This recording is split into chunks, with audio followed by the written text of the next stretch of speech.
Des tunnels aux hélicoptères, les vols les plus fous jamais réalisés. Êtes-vous prêt à plonger dans un monde où le génie du mal rencontre des millions de dollars volés et des destins incroyables? Dans cette vidéo, on vous raconte 10 des plus grands et des plus fascinants cambriolages qui ont choqué le monde.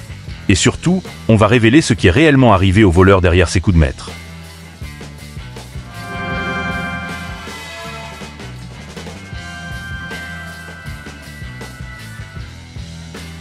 Notre première histoire nous emmène en Irak, sous le règne de Saddam Hussein. En 2003, juste un jour avant l'invasion américaine de Bagdad, plus d'1 milliard de dollars ont disparu de la Banque centrale d'Irak. On dit que Saddam en personne aurait ordonné le retrait et que son fils Qusay aurait conduit les camions chargés de l'argent. Une partie a été retrouvée plus tard, mais Qusay a été tué dans une fusillade avec les forces américaines et le reste de l'argent, volatilisé dans la nature. De Bagdad, on passe à Boston, aux États-Unis. En 1990, 2 hommes déguisés en policiers sont entrés dans le musée Isabella Stewart Gardner et ont volé plus de 500 millions de dollars d'œuvres d'art, dont des chefs-d'œuvre de Rembrandt et Vermeer. Le plus fou, personne n'a jamais été arrêté et les œuvres n'ont jamais été retrouvées. C'est encore aujourd'hui l'un des plus grands mystères du monde de l'art. Prochaine escale, la Belgique, en 2003. Leonardo Notarbartolo, un mafieux italien, a orchestré un plan brillant pour pénétrer dans le centre du diamant d'Anvers. Lui et son équipe ont volé pour plus de 100 millions de dollars en diamants. Il a été arrêté plus tard, mais les pierres précieuses, jamais retrouvées. Comme si elles s'étaient évaporées. Vous croyez que les braquages concernent seulement des banques ou des bijoux? Détrompez-vous. En 1963, le Royaume-Uni a connu le légendaire braquage du train postal. Bruce Reynolds et son gang ont détourné un train de la Royal Mail et volé ce qui équivaut aujourd'hui à 65 millions de dollars. La plupart ont été arrêtés, sauf Ronald Biggs, qui s'est enfui au Brésil et y a vécu librement pendant des décennies avant de se rendre. En 1987, le voleur italien notoire Valerio Vixei a cambriolé le Knightsbridge Safe Deposit Centre à Londres, repartant avec près de 60 millions de dollars en argent liquide et or.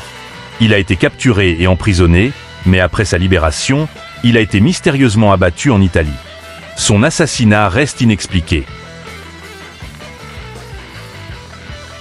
L'un des braquages les plus audacieux a eu lieu au Brésil en 2005. Une équipe de 25 hommes a creusé un tunnel de 78 mètres jusqu'à la banque centrale de Fortaleza et s'est enfui avec 70 millions de dollars en espèces. Certains ont été arrêtés, mais beaucoup sont encore en cavale, et la majorité de l'argent n'a jamais été retrouvée. À Las Vegas, un homme seul portant un casque de moto est entré dans le casino Bellagio et a volé 1,5 million de dollars en jetons. Mais devinez quoi? Il n'a jamais pu les encaisser. Il a été rapidement arrêté et son plan audacieux a lamentablement échoué. En Suède, en 2009, un groupe de voleurs a utilisé un hélicoptère pour atterrir sur le toit d'un dépôt d'argent à Stockholm, a fait exploser la toiture et a volé 5 millions de dollars. Pour retarder la police, ils ont placé de fausses bombes près du commissariat. Certains ont été capturés, mais d'autres, et une grande partie de l'argent, sont toujours introuvables. Et n'oublions pas Van Gogh. En 2002, 2 tableaux inestimables ont été volés du musée Van Gogh à Amsterdam. Il a fallu 14 ans, mais les peintures ont finalement été retrouvées, soigneusement cachées dans une villa en Italie, et les voleurs ont enfin été arrêtés. Enfin, le légendaire braquage de Hatton Garden à Londres, en 2015. Mais ce n'était pas un gang de jeunes rebelles. C'était un groupe de criminels âgés, à la retraite, avec de longs casiers judiciaires. Ils ont creusé un tunnel vers une chambre forte souterraine et volé plus de 200 millions de dollars en espèces, or et bijoux.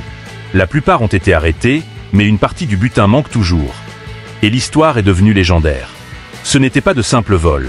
C'était de véritables œuvres de crime, pleines de stratégie, de risques, et parfois d'échec total. Certains voleurs sont devenus riches. D'autres ont été capturés. Certains ont disparu à jamais. Mais une chose est sûre, ces braquages ne seront jamais oubliés. Si cette vidéo vous a captivé, n'oubliez pas d'appuyer sur le bouton like. Lequel de ces cambriolages vous a le plus impressionné? Dites-le nous en commentaire. C'est fait flash.